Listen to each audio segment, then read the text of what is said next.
Alright, we're back, baby. End of December. November was obsolete, no videos there. But we filmed a lot, and I did have a lot of other cool videos that I thought was gonna be posted before this, and then this kind of just blew up, and it's really interesting, to be honest with you. This had to bring me back out of, you know, the retirement before I made my videos that I was planning on making at the end of this year. And by the way, I had a lot of videos I thought was going to be posted by the end of this year, and it looks like most of those videos are going to be coming out at the beginning of next year. So, you know, just do that with what you will. But just know some heat is coming. Things are going a little cattywampus in the watch world space, or the influencer watch world space. By the way, the shirt says relax instead of Rolex. I kind of hate that it was like cutting it off at the crown here. It says relax. I'm not just a douche that wears Rolex hoodie. It says it's relax. It's supposed to be funny. I thought we'd talk about it. This is a fun subject, and I've covered Nico Leonard before, but just in like short form content. I've thrown him up a couple times. First off, no hate to the dude. I don't like really dislike this guy. If I put you in a video or put your clip in a video and like continuously talking about you, most likely I don't really dislike this person. Nico, the watch is straight flip off to your supporters. Because I'm watching a lot of their content to be able to talk about them, right? I'm not making this video because I want him to fail or I want him to produce a mediocre watch or whatever. I'm gonna give you, you know, two different perspectives that you can look at it in. I don't really agree with that though. I'm not gonna be like hard on him. This is his first release.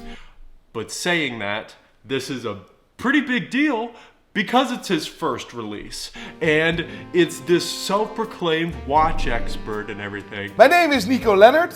I'm a self-proclaimed watch expert. He's the biggest on YouTube that covers like watch content and everything, because whether you like this guy or not, you can't deny the fact that he's entertaining to watch. Compared to a lot of the other watch content and everything that's out there, I try to spice it up a little bit, especially with the shorts that some of you have seen of me covering with him. I try to make it a little bit more entertaining than just straight watch facts or whatever. It's the same with cars, even though cars are like a broader field of, you know, content. The whole car scene in general is just larger than the watch scene. There's so many people that just go into like all the facts of the cars. For a lot of people, it's good to be like entertained by the things that you're watching. And that really helps him out a lot because he's an entertaining person. He's out there, he's got a big personality, and that's what's propelled him into a lot of the success that he's had. Also, he has a great marketing team. Given that, if you make something stupid or if you fuck up in any way, you are going to have a lot of repercussions or a lot of people that are giving their opinion on whatever you've just done, whether it's positive or negative, because you're gonna have the most eyes on you. He's gonna be able to have a lot of success with the things that he pushes out because he's got a large audience that supports him, but he's also going to have a lot of backlash if a lot of those things aren't as expected. What happened? You might be asking yourself, what happened? You might click on this video and you go, you know, some people may not have even heard of this. Why wouldn't you have heard of this? Because on his largest platform, which is YouTube, he hasn't really said a whole lot about it. He hasn't like titled any videos about it. He hasn't done a whole lot of community posts about it, I don't think. It's been like kind of on the low a little bit. I imagine he's said a few things in his recent like long form videos, but I haven't watched those. Let's just be honest with ourselves. But where he did post a lot of this stuff was on Instagram, and he promoted a lot of stuff on Instagram through his branding page and his personal page. But now you're looking at it and you're saying, well, where did this go? The thing is, he deleted it after this backlash that he's got. But let's not get ahead of ourselves here. Let me take you through the whole story. So, first off, first time I'm aware of this, his merch page just deletes everything that they had. They privated every like picture and thing that they had to get ready for this major release because he's saying something big is coming. He's gonna make his first watch. The watch expert himself, the master of horology here on YouTube, our fucking guy here, he's making his first watch. So he blacks out his merch page and he goes all in on his merch page to promote this one thing because nothing else matters, and he's making his first watch, goddammit. It's time to get fucking hyped! Time to get fucking hyped! man. So he releases a statement of his first watch collab. The watch expert is making his first watch collab. Expectations were high. Look at this guy. He's doing it, man. He's doing it. He's collaborating with a big brand. Let's go. So he releases ads with the middle finger Mickey Mouse style emoji looking thing. So Mickey Mouse emoji style looking thing flipping us off. I thought when I first saw this that this, you know, I didn't love the design first off, but secondly, middle finger I thought was a piece of something that was going to be a larger idea, or something that was going to be fully fleshed out here, or it was going to be a piece, but not the whole thing, right? I didn't think this was going to be it. I wasn't doubting it. I was saying, you know what? Maybe I don't love the design, but you know what? I'll play ball here. You know, I'll go along for the ride. Yeah, f it. He then posts on his personal page an IG post with a blurred PRX. So the Tissot PRX, he blurred the face out of the dial and saying, things are coming, baby. Things are on the way. And he is, you know, he's getting ready for the pre-sale, which as far as I'm concerned, the people that bought the pre-sale, I don't even think those people that bought the pre-sale had an image of what the watch looked like before they bought the pre-sale, which I will cover later on the things that he could do to potentially improve a release in the future. An IG post with a blurred PRX saying things are coming, things are getting hyped, you know, people are like starting to see the vision. They're starting to see, oh, it's maybe a PRX. Oh, something's gonna be on the dial. Something's gonna be crazy, right? The ideas are floating around. In the comments of this, people were joking and being like, oh, that's like a weird collab to do, like a blurred PRX dial. Like that's funny. Why'd you do that? They were joking around. They knew that wasn't the dial and everything. But in the situation we're in now, ironically, this would have been a more innovative design. The pre-sale goes live, which to my knowledge, they didn't have like pictures to see what the product was that they were buying. I don't think, because they were gearing up for the actual sale the next day, I believe. And that's when they released all their pictures to IG and across the board. So a day goes by and the product goes live and it hits IG, it hits Instagram, baby, on Nico's personal page, on his brand page, and across the board, not very many people are super stoked about it, just off the rip. So the comments are really they're pretty fucked. We have a lot of things to address. Do you not think, JJ? Oh yeah, I've been reading the comments all day. It's been interesting to say the least. It's been rough. Like it's been good. It's been good first and foremost. But seeing the comments, I now know how Travis Scott felt when he dropped that watch. The comments were not happy, even though they sold out on when they went live in 45 minutes or so. He goes live on YouTube after the Instagram comments tear him apart. He goes live on YouTube while most of the hate and announcement and all the pictures and everything are on Instagram, okay? The hands were fun, right? But this is an important one, and I would love to see some comments about this and what people actually think, because I've seen a lot of comments on Instagram, and I would love to see those comments now here coming. Like, it was all hardcore on Instagram, and now it's all a wee bit fucking, like, I want to see the comments. You see what I mean? He's telling YouTube Live, why does this happen? What did I do wrong here, people? Even though YouTube Live probably has some of the least amount of people that are gonna see it, and most of the hate is on Instagram. You haven't even posted most of the pictures on your YouTube. Why would anybody oh my god, dude. Yeah, on Instagram they're very rough, but I'm not seeing that now, and that's no problem, but I want to have a dialogue. He's silent on Instagram. You know, I saw him do a couple stories at the end of the day after he deleted the rest of it, and he posted his baby. Yo, that's so fucking weird, dude. That's so He posted his baby and he deleted the other ones. Alright, whatever. You couldn't give that a little bit of time to breathe or something? You know, you just caught all this flag and he goes, oh, here's my kid. So he deletes the pictures from his personal page. The blurred PRX, the actual release and everything, it's all, you know, banned to the shadow realm over here. And I would love to have an open dialogue, right? This is really important to understand, that we have an open dialogue, right? No trace to be found. So now we're caught up. Now we're caught up to the current day. There's nothing on his Instagram, on his personal page. It's still on his business page, but let's give you a little details of what the actual product was. The original price of this PRX, which was quartz, was $395 if you were to buy it just plain out of the box from the store here.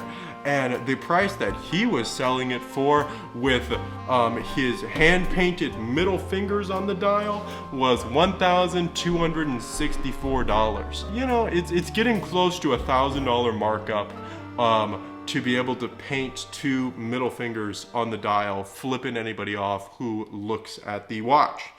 Which, I mean, you're gonna be looking at the watch most of the time if you buy it, but whatever. So it's limited to 100 pieces. A lot of influencers and a lot of people that are collaborating with big brands for the first time or whatever, or releasing their first of any sort of product, they like to test things out. They like to dip their toes in the water. They like to see what's the actual audience interest in this sort of thing. How many people are actually gonna be interested in buying this type of product for me? Or, you know, what's the general consensus from the audience and the fans that are actually willing to spend money or whatever. Let's give them a little taste of something to see how well we can do personally, and also how much they're gonna like the end product as well. But if you look at the other end, you sold out very quick, right? So that's 47 minutes. Right. So, you know, look, like I said before, the thing about the watch is it was a polarizing watch, right? Either you really liked it or you didn't like it. The worst thing you could have did is made a watch that was boring that nobody's talking about. Maybe this was just like some sort of test run or something.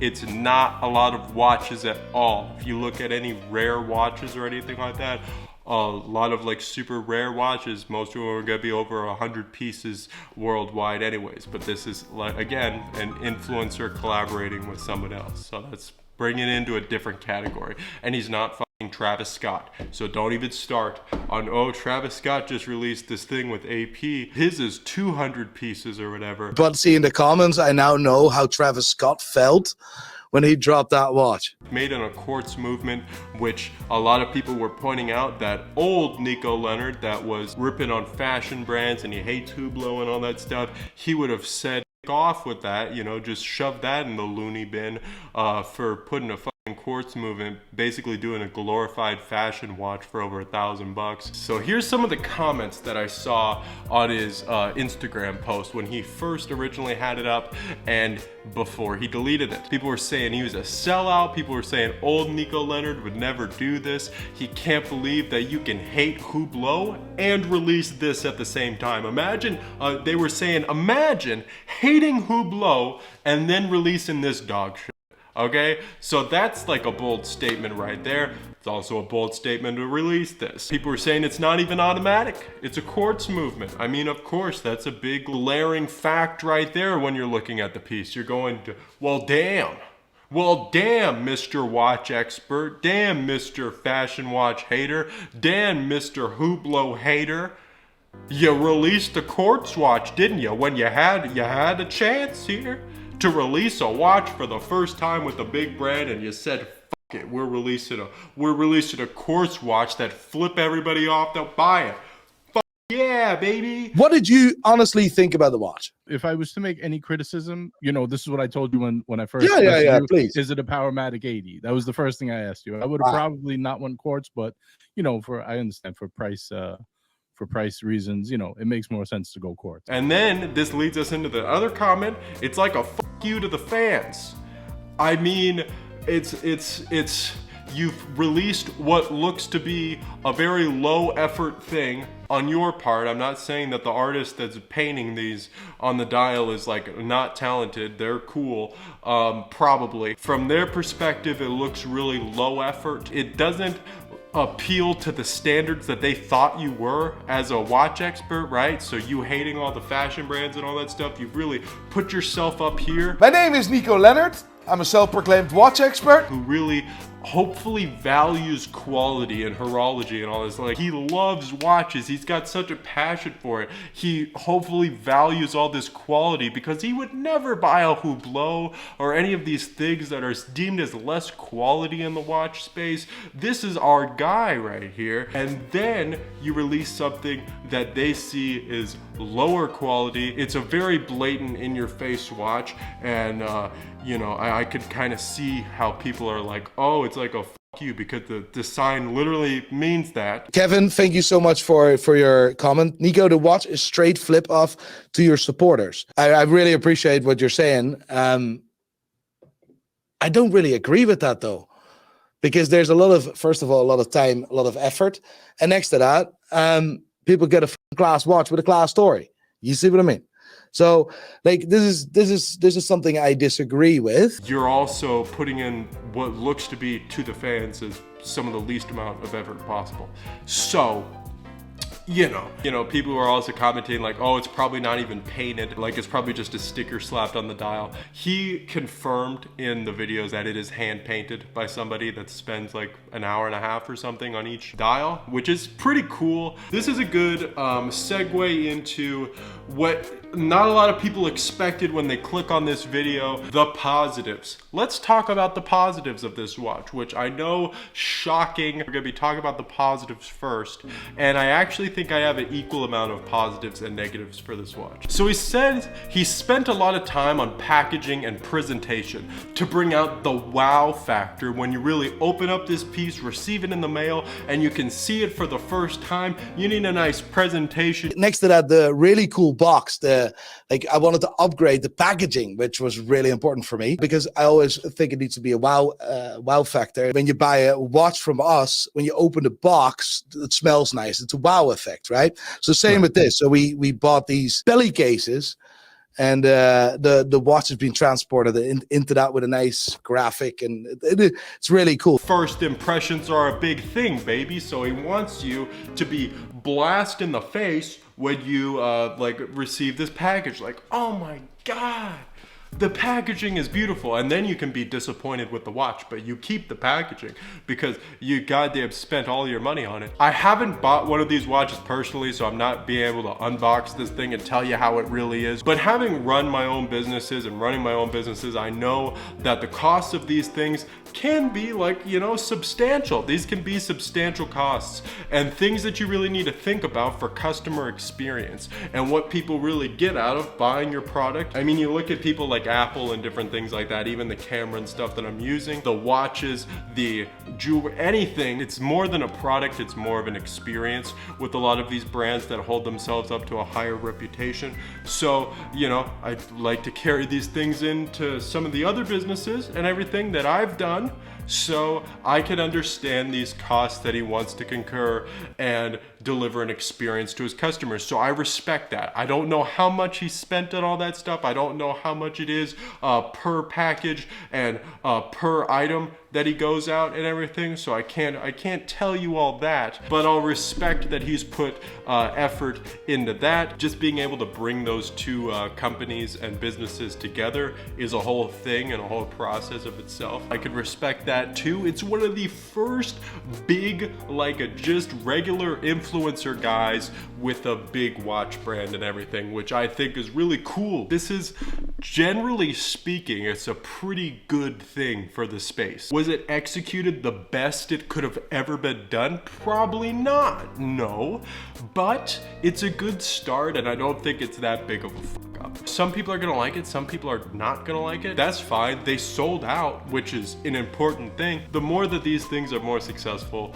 and everything, the more people put trust in them, and the more people are willing to, you know, go out on a limb and be just like, okay, we'll try these different things with these different people. So this is why I think it's important to talk about it, first off, and give feedback, and second off, to not shit on them too hard and let everybody have a chance to grow here. I mean, it's way too nice. He says it's a hand-painted dial on each design, so this isn't cheap or fast to create. There's something to be said and appreciated about that, and, you know, respecting artists and actually paying somebody for their work. So I respect that. You know, maybe I don't love the design as much as some other people. I've got my fair share of stupid watches, right? Like I can enjoy and respect a watch that's just made for you to laugh at, right? I'm no stranger to buying watches or making watches or whatever that are just pure entertainment and things for you to enjoy, have a laugh at, smile at while you're wearing it, you know? Like, this gets a little giggle out of me every time I look at it, and people seem to get a kick out of it too. Different strokes for different folks, you know? Some people got a certain way of being stupid. I iced out a Daniel Wellington. He put Mickey Mouse middle fingers on a PRX. So everyone's got their own motion in the ocean. I can't judge. I can't judge, right? You know? I'm not a snood. I'm not gonna I'm not gonna stick my nose up at a whole lot, you know. The other thing that I said could be, you know, somewhat commemorable. To his credit here, he wanted to be a little bit more easily attainable for majority of his fans, so he tried to keep it under $1,000. Did it actually be under $1,000? No, it didn't. Do I know if it can actually be under $1,000 and he was just trying to make money? I don't know that. Maybe he couldn't. Maybe he could. That's not for me to say. But him saying that he wanted to keep it on the cheaper side of things, which is why he went with the quartz movement, but him just saying that he's trying to keep it low cost so a lot of people can enjoy the things that they enjoy with them liking him and his community, I'll respect that. It was a bit over, but you get the idea. It's definitely a quartz watch, but there's several, definitely, for f***'s sake. But there's a reason why we chose that, because there's a lot of things that I wanted to do, what we couldn't do.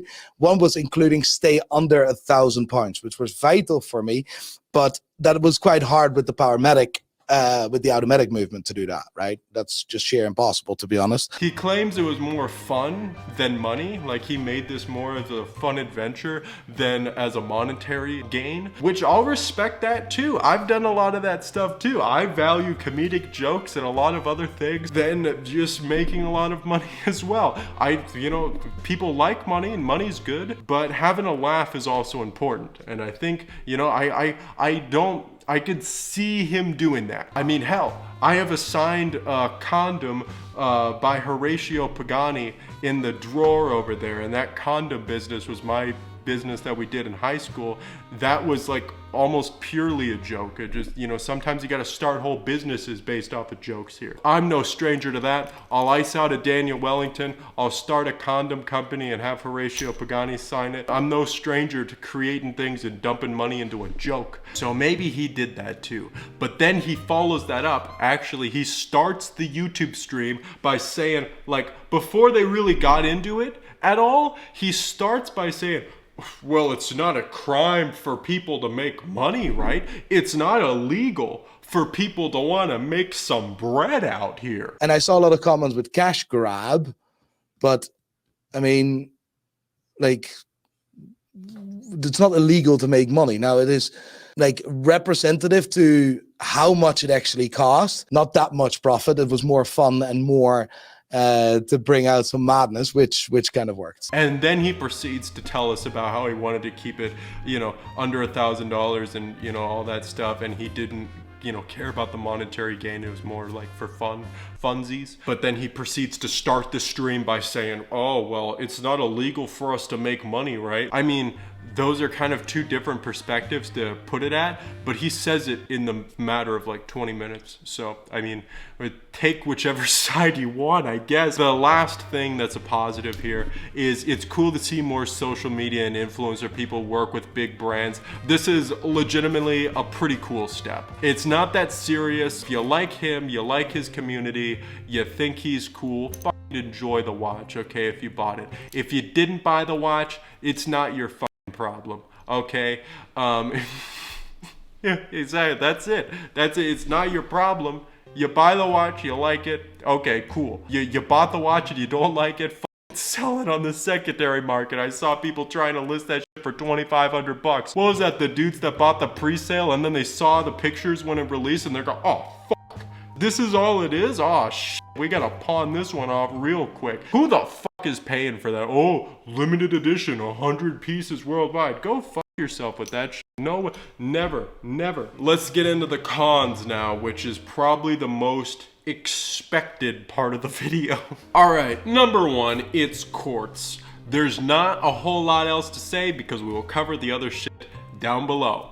So it's quartz, that's a con. Stack that up against the thing. When I saw the design at first, I thought it was gonna be part of like a bigger idea, a bigger thing that he was gonna be putting out with it. Maybe this is an interesting concept. Let's see where he's gonna go with it because he had like different posts and everything that he was making. Oh, the history of the middle finger, whatever the f. And I was like, okay, is he making a thing out of this? Is this gonna be part of a broader idea, a broader concept? Is it gonna be more designs? It's like if I took this drawing right here, look at this little skinny horse action right here. It's like if I showed you this, but advertise this. You put this on the socials, you do all that stuff, and then you'd maybe come out with something like this, and you would say the horse or all this stuff is part of a broader idea. This makes it, you know, worth it. And you're like, whoa, this was part of a larger idea that was first advertised to me, whatever. I thought it was gonna be something like that. But then it was like, you advertise the horse, you blur out the dial, you know, what is it gonna be?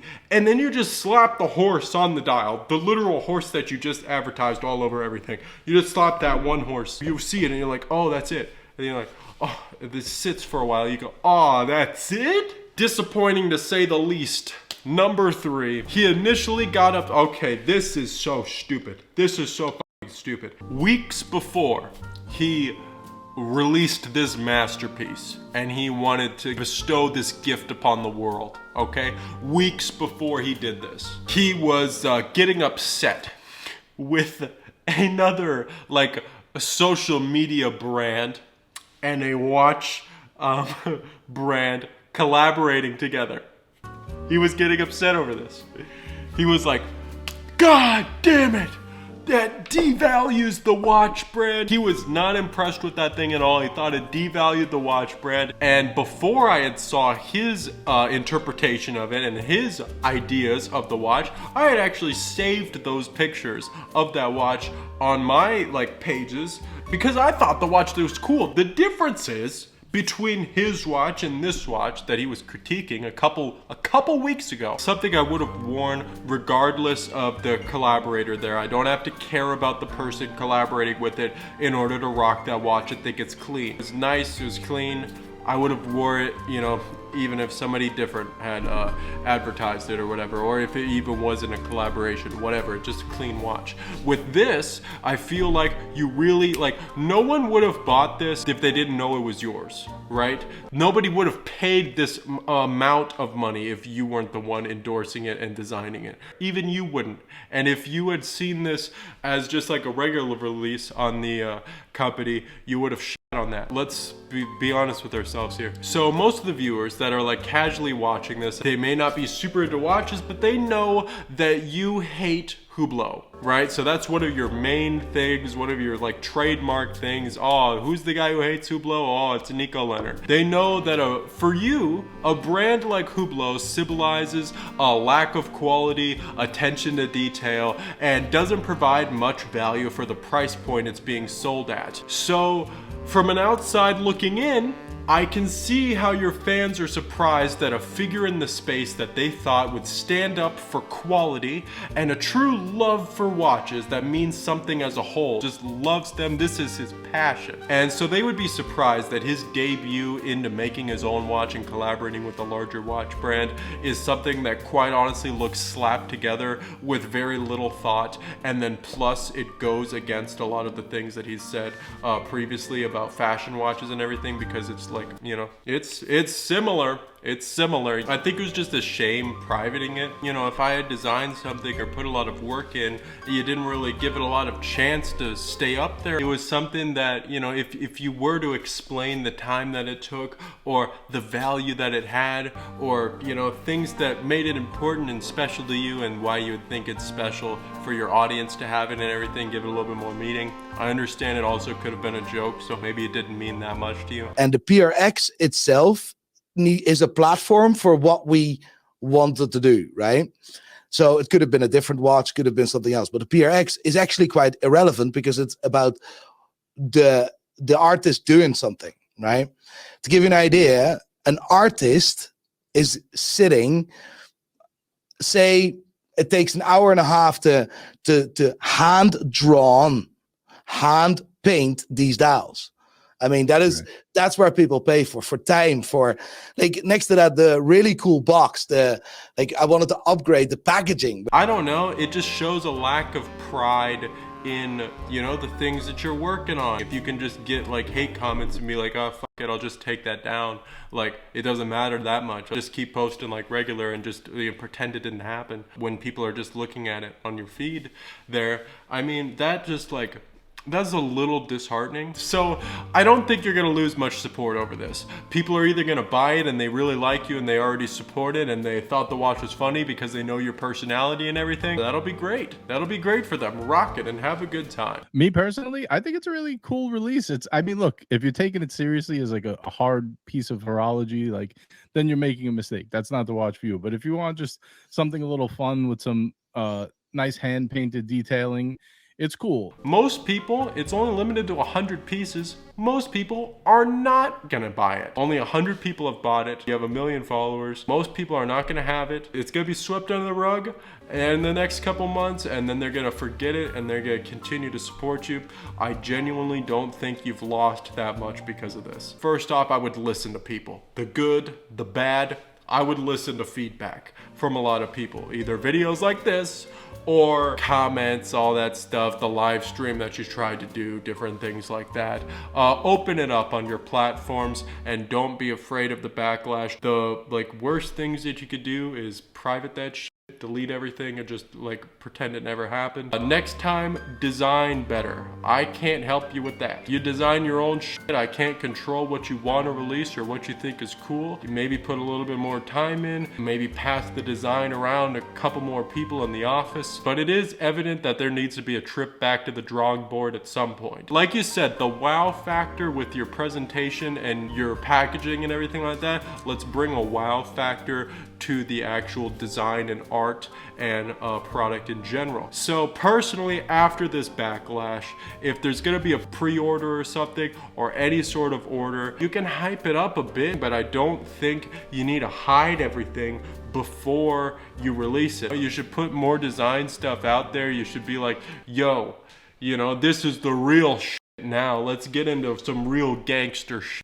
You don't even have to say this, but just the realization of that this was a little bit lackluster on the design, and then you're like, yo, it's time to turn it up to 11 now, or at least turn it up to like a 3 or a 4. You know, if you were to release these pictures and these things, kind of hyping it up, or release the full picture of the thing before the pre-order or before the sale, that I think would give you some decent credibility within the thing. Oh, he's like changing here. It's getting a little bit more quality. There was a big improvement between what we got when we first started and the thing that we are producing now. If we replicate the same sort of marketing and the way that things went down here again, I would just be afraid that the trust of the people that are buying these things, or the trust in the actual quality and the like design, just wouldn't be as strong if it were more transparent with this next one. Like I said, the watch community is small. Why do we want to see some of our biggest people like fail? Like, you know, maybe there's constructive criticism in here. If you see this, you like the criticism, you like the things that I'm kind of laying down here, invite me on a video or a live stream or anything. We talk it out just like you want it on your live stream, just like the criticism and everything like that. Your boy is down here. We talk about all that stuff. Let me know.